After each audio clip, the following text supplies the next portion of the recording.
Yes, hello guys, hope you're doing fine. Let me talk about deportation and who is targeted. It's true that the government is deporting illegal immigrants to their home country, and they are now doing what we call targeted deportation, where they focus on individuals with criminal records from two distinct groups. The first group, illegal entrance to the US, which constitute about 60% of undocumented immigrants category. Most of them in this category. Most of them are involved in drug trafficking and all those other serious offenses. A majority of them. Of course, you will find some good people among them also. Now, the second category, visa overstayers. These are the people who initially came to the US legally, but they overstayed their visas. That's their only offense. They overstayed their visas. They failed to renew their visas. Now, it's only that whenever they are involved in some small offenses, and then there is a ICE dragnet, they may be caught and they may be deported because in any case, they are here illegally. They've overstayed their visas. That's the main issue about visa overstayers. Otherwise, they are working hard. They constitute about 40% of undocumented immigrants. Now, the main gist of the matter, Kusetiana among compatriots. Yes, Kusetiana. I've heard stories ya Wakenya. Watu wanasetiana, wanapigia polisi simu, ati hapa kuna illegal immigrants, hapa kuna jamaa amefake marriage, hapa kuna jamaa amefanya hivi na ana documents. People are setting up one another. I don't know. What do you think about this? Is it a good thing? Is it something you can be happy about it? What do you think about this? Hii mambo ya kusetiana Wakenya kwa Wakenya. And it doesn't have to be Kenyans only. Maybe people of the same country, compatriots, maybe it can be Ghana, Uganda, wherever. People setting up each other. I have no opinion about that, but what do you think about this? Is it a good thing for you? Watu kusetiana. Mpaka unapigia polisi simu. Okay. Hapa kuna mjamaa ana papers. Then a question is, what will you gain? What will you gain?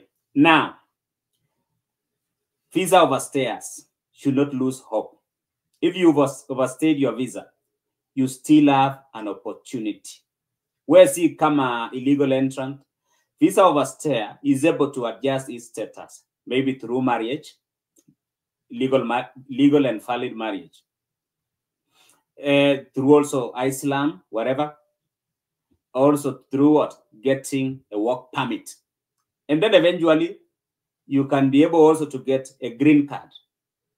And then finally, US citizenship. I've seen people who overstayed their visas here in the US, but eventually they got a green card and then they are now US citizens. So there is hope among visa overstayers. It's only that you should not be involved in these minor offenses. Hata kama ya traffic offenses, don't be involved in such. Otherwise, you are endangering your status. Yes, you will be endangering or jeopardizing your chances of adjusting your status here in the US. Unlike the other group, illegal entrance to the US, they have no opportunity to adjust their status. Whenever they are caught, direct deportation. And that's why recently you saw those Colombians who were deported, so many of them to their home country, because they were here illegally. Let me tell you about those people from South America, maybe Colombia, Panama, and so forth. Illegal immigrants. Kama umewahi watch kuna video about migrant caravans. They normally start somewhere in Colombia. So many people from different parts of the world, they converge in Colombia. There is a place in Colombia, and this wanapitia mahali inaitwa Darién Gap, which is a dangerous route.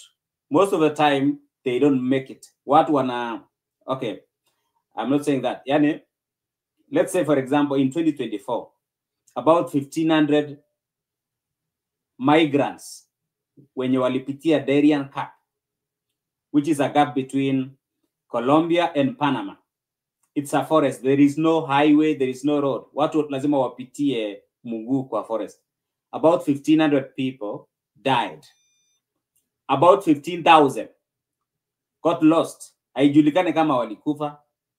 And remember, during that year 2024, 520 migrants waliweza kucross Darién Gap from Colombia, Panama, and then Nicaragua. No, Costa Rica. There is Nicaragua. There is Honduras, Nicaragua. I don't know the order. And then Mexico. Then in that year, 2024, 400,000 migrants successfully crossed US border from Mexico. So can you imagine? I think that's the main trigger of all this mass deportation. When you walisababisha hii mass deportation ni our illegal entrance, because there are so many, and so many of them wamekuwa blackmailed. They are drug mules, or some of them are involved in drug trafficking or human trafficking. They can be so violent. Yeah, of course, kuna watu wazuri among them, but not so many. 400,000 people waliingia 2024. So, our watu wakipatikana, whenever they are caught in ICE dragnet, which is Immigration, Custom and Enforcement, whenever they are caught, they are normally deported directly. And that's why you saw those Colombians being deported without mercy.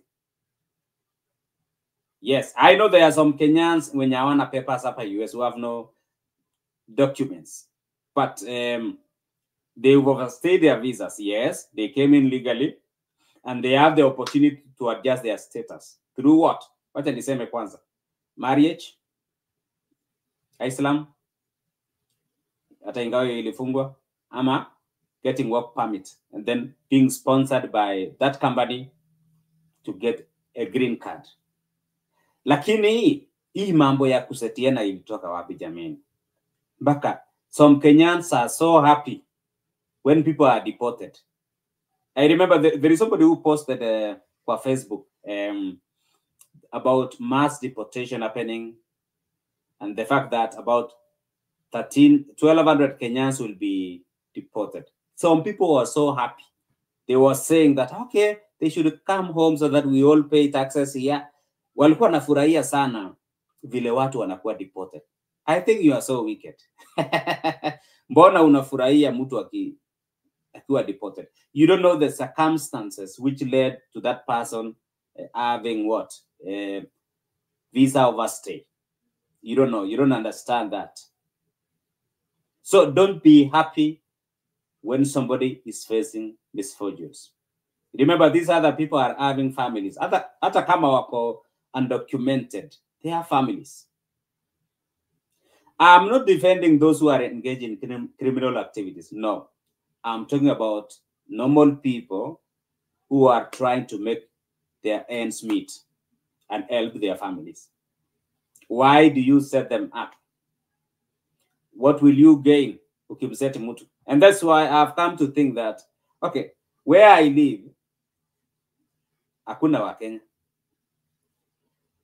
Kuna mwingine alikuwa anasema ya kwamba, if you go to the US, don't try to live in a place whereby there are so many compatriots or Kenyans. Mtakuwa mkisetiana mawivu. It seems hii kitu inaweza kuwa true because watu wanasetiana. Wacha haya zifanye kazi yao. They have their duty and they have their own way of investigating. Baka wajue. Lakini wewe out of malice, because I consider that malice, unapigia wa simu, unaenjoy. Akideportiwa, unafurahia sana.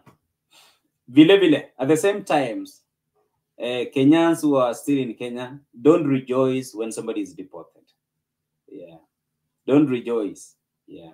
Don't be happy when somebody is deported. No.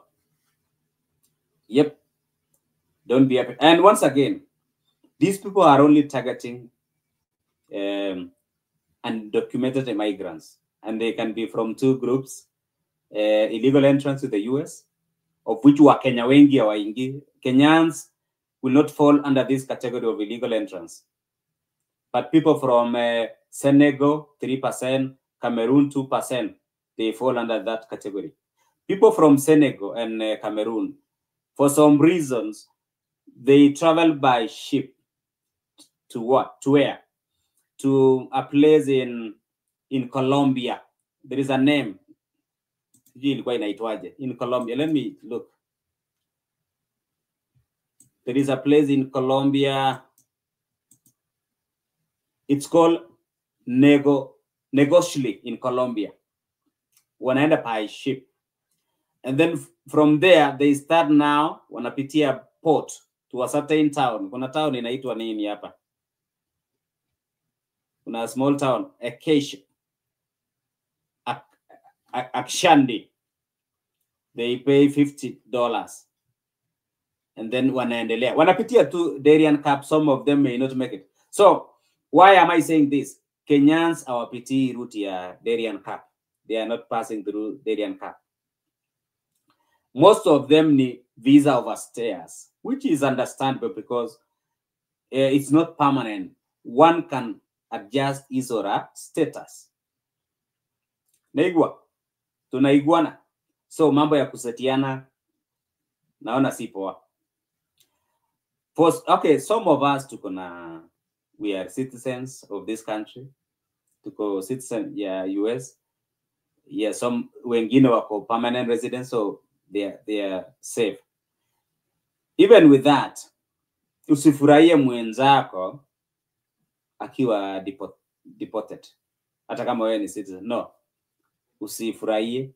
First of all, somebody who is already in the US ni mtu wa kujituma. Huyo mtu ni wa kujituma. You have to respect that person. The fact that this person is in the US shows that this person, no matter the status, is a person who has initiative, who really knows how to push himself or herself. Ni mtu wa kujituma.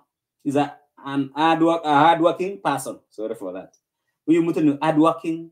That's why he or she found himself in the US, even though he is undocumented. Si kama wewe bado uko huko, no. Na wa respect sana hawa watu wenye walikuja US hata kama una papers. It shows that you are truly a person of resilience.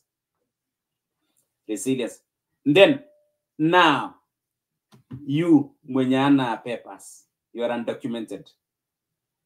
Try to research various ways of adjusting your status. Try to research. There are so many ways. There are so many legal ways allowed by the law so that you can adjust your status. Secondly, don't get involved in these minor offenses. It may jeopardize your adjustment of status. And lastly, Mungu anakupenda sana. See, the fact that you are under the threat of deportation will mean that will be the end of your life. No. That's not it. Don't give up. Don't give up. Just have hope that someday, because there is a video I watch about a Kenyan mwenye alikuja US aka-overstay visa yake, karibu hata adipotiwe, lakini for some reasons na luck from God aliweza she was able to adjust his status, in her status, sorry for that, and now she is a US citizen. She is what? A US citizen. That's all about deportation. Yes. So tusifurahie, tuwaombee wenye at the risk of being deported. God bless you so much. I know so many people have asked me about this issue about deportation. Niweze kuongelelea. Hii umesikia from the horse mouth. Hawa watu wa ICE wana target undocumented migrants, visa overstayers, illegal entrants, wenye wamekuwa involved in criminal activities. For now, this is the first phase. I don't know if they will now go and investigate the fake marriages people did. I don't know if they will do that, but for now, this is what they are doing. That's it, guys. God bless you so much. Please subscribe to this video YouTube channel, like this video, and let me know what you think about all this. Hii mambo ya kusetiana na hii idea ya kuishi in one place wa Kenya wengi ili mkae mkisetiana. Is that good? Otherwise, I wish you all the best. God bless you.